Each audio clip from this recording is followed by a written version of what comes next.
Tiana. At the Alamari house in southwest Sydney, You love me? Yes. Good job. 3-year-old Noor is getting extra attention from her dad while he's working from home. Pop. It's a double-edged sword, I have to admit, with more bonding with the younger one. But the intensity of work also has increased. His wife Aman is a casual teacher, but her regular shift stopped when the pandemic hit.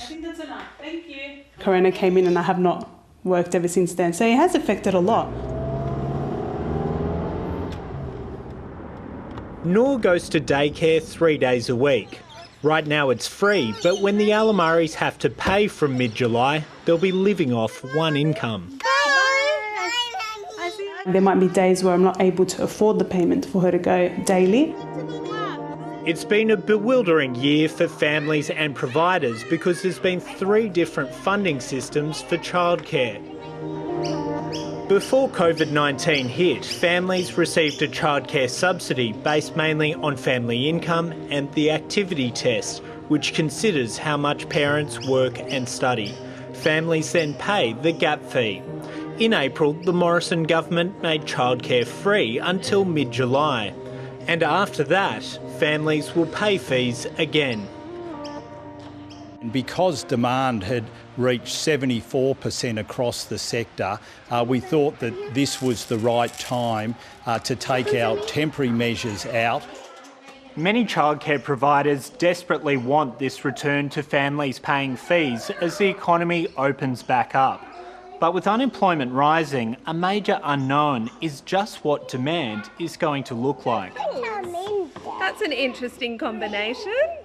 Cassie Hobbs is the general manager of a private provider with a dozen centres mainly in southeast Queensland.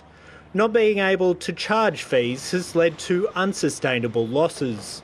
But she recognises some families can't afford to pay right now.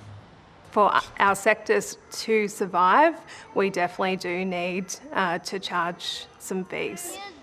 This is all reliant on how families are and the positions that families are in, and I think the government really needs to really respond to the families. Education Minister Dan Tehan says there is extra help for people who have lost work. The government is relaxing the activity test until October.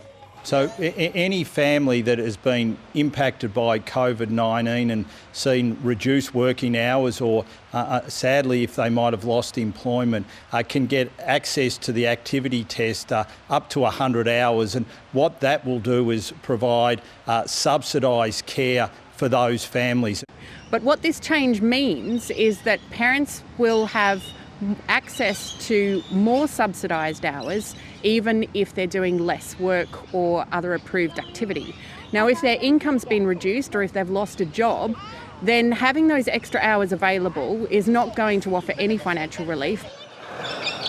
Georgia Leonard is a mother in Dubbo in the central west of New South Wales facing that dilemma. Today she's dropping her 2 youngest off while care is still free.